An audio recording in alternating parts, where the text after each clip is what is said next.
Bienvenue à cette vidéo et je vous remercie d'avoir pris le temps pour commencer à regarder cette vidéo. Je prie Dieu qu'il bénisse ce message à votre cœur. J'aimerais lire dans l'Évangile selon Jean et le chapitre 12, le verset 24.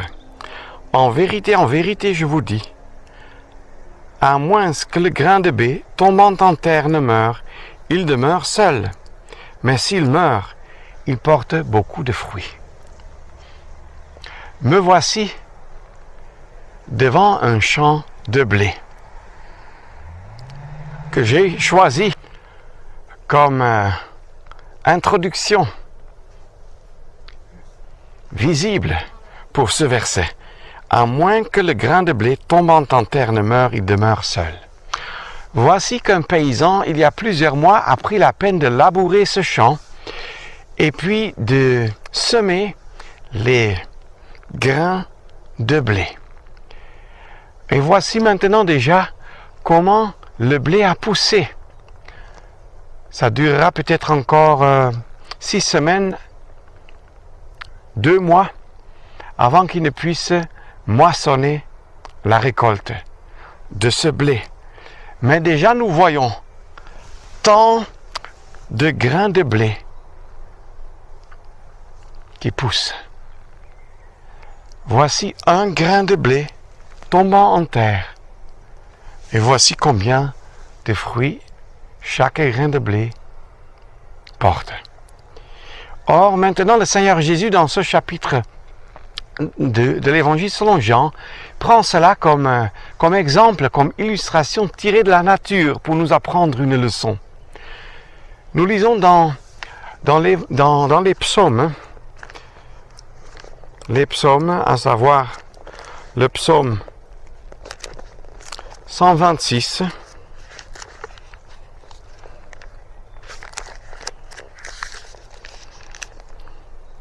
le verset 6. Il va en pleurant, portant la semence qu'il répand. Il revient avec chant de joie, portant ses gerbes. Cela nous parle du Seigneur Jésus, qui est venu sur cette terre, lui le Fils de Dieu, le bien-aimé du Père, qui est descendu sur cette terre, est venu dans ce monde où les hommes l'ont haï, et rejeté, et maltraité, et finalement crucifié. Il est venu dans ce monde avec ce but spécial, qu'un jour, il puisse revenir avec chant de joie, portant ses gerbes, portant une riche récolte qu'il va introduire dans la gloire éternelle. Or, nous savons qu'un grain de blé ici dans le champ, ça porte peut-être 20 fois, 30 fois. Mais ce grain de blé qui est tombé en terre, ici en Jean 12, verset 24, dans cette illustration, a porté des millions de fruits, beaucoup de fruits. Nous le lisons dans le livre d'Ésaïe, du prophète, chapitre 53. Du travail de son âme, il verra du fruit et sera satisfait. Mais quelle satisfaction sera-ce pour le Seigneur Jésus quand un jour et bientôt, chaque croyant, tous les croyants ensemble seront introduits dans la gloire éternelle, auprès du Père, auprès de lui-même.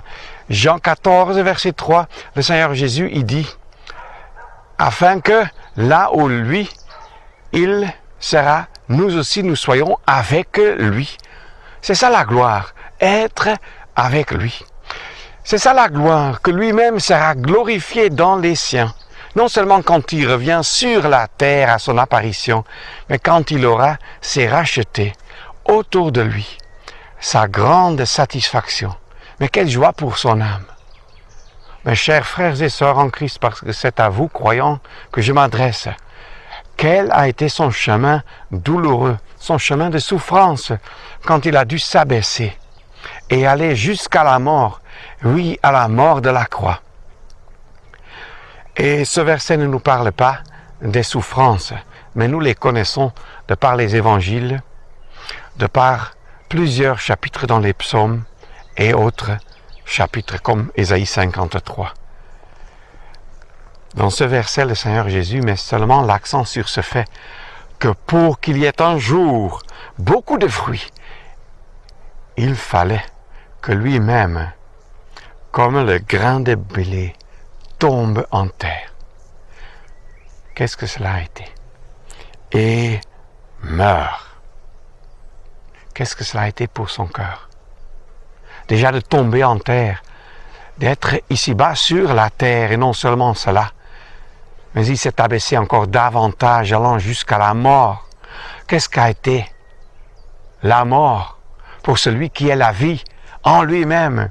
Lui, 1 Jean 5 nous le dit, il est le Dieu éternel, le Dieu véritable et la vie éternelle. Il est la vie éternelle, il est la vie. Colossiens 3 nous dit, Christ, notre vie. C'est lui qui a la vie en lui-même et qui est la source de la vie. Car c'était pour son âme parfait, non corrompu par le péché. Parce qu'en lui, il n'y a point de péché. Il n'a jamais commis de péché. Il n'a point connu le péché. Or, son âme parfaite a dû être confrontée à cette douleur inimaginable pour nos âmes, qu'il devait entrer dans la mort, à moins que le grain de blé tombant en terre ne meure. Lui voulait être le grain de blé et tomber en terre pour mourir. C'est une image qui nous parle du fait que Jésus-Christ, notre Sauveur, voulait entrer dans la mort pour qu'il y ait un jour une riche récolte à la gloire de son Dieu et Père et pour sa propre satisfaction. Parce qu'il dit dans l'Épître aux Hébreux, chapitre 2, « Me voici les enfants que tu m'as donnés. » Il le dira un jour à son Dieu. « Me voici, et le fruit du travail de mon âme. » Et il sera satisfait. Et dans le livre de Sophonie, nous lisons qu'il se taira dans son amour. Il deviendra silencieux. Même nous le connaissons, cette réalité que parfois, quand on ressent vraiment l'amour, on n'a pas besoin de beaucoup parler, de parler même du tout. Lui, il sera satisfait. Mais n'oublions jamais, chers frères et sœurs, pour qu'un jour, il y ait une riche récolte, comme ce paysan, d'ici 6 semaines, 8 semaines, aura une riche récolte du blé. Il fallait d'abord un dur travail pour que le Seigneur Jésus ait un jour une riche récolte pour toute l'éternité. Il fallait un dur travail, le travail de son âme, quand non seulement il a souffert de la part des hommes, parce que ce n'est pas ça qui nous a sauvés, ce n'est pas ça qui lui apportera du fruit pour toute éternité, mais ces souffrances de la part des hommes ont été l'introduction et ont été en même temps la preuve de ce qu'il était, et il est parfait, impeccable, le seul parfait agneau de Dieu. Mais c'est quand il est entré dans les 3 heures de ténèbres, abandonné de son Dieu, frappé de son Dieu, meurtri, brisé par son Dieu. À cause de quoi? À cause de nos péchés, des vôtres, des miens. Quand il a été fait péché pour nous. Et quand ensuite il est entré dans la mort, quelque chose affreuse pour celui qui avait toujours été dans la parfaite et joyeuse et harmonieuse communion avec son Dieu, qui avait toujours glorifié son Dieu en tout ce qu'il faisait ici sur la terre, tout ce qu'il pensait, tout ce qu'il faisait de ses mains, partout où il allait avec ses pieds, toute sa motivation, la plus profonde, la plus intime, était toujours dévouée à son Dieu. Et c'est ce Dieu qui a détourné sa face du Seigneur Jésus, quand l'homme Christ Jésus a été fait péché pour vous et pour moi. Que nous puissions ne jamais oublier ce que Jésus-Christ a souffert pour nous. Et que nous puissions toujours nous réjouir en même temps de cette perspective glorieuse, que nous qui sommes croyants, nous serons bientôt ravis de cette terre et introduits dans la gloire éternelle, où il dira, ce Seigneur Jésus, ce grain de blé tombé en terre, mais heureusement ressuscité.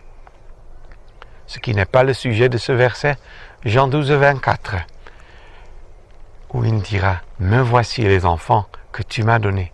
Il dira à son Dieu, et nous y sommes inclus. Quelle perspective glorieuse, mais aussi quel message sérieux, que nous puissions ne jamais oublier ce qu'il a souffert quand, comme le grain de blé, il est tombé en terre et mort pour vous et pour moi. Gloire et adoration lui soient rendues à jamais pour cette œuvre merveilleuse. Amen.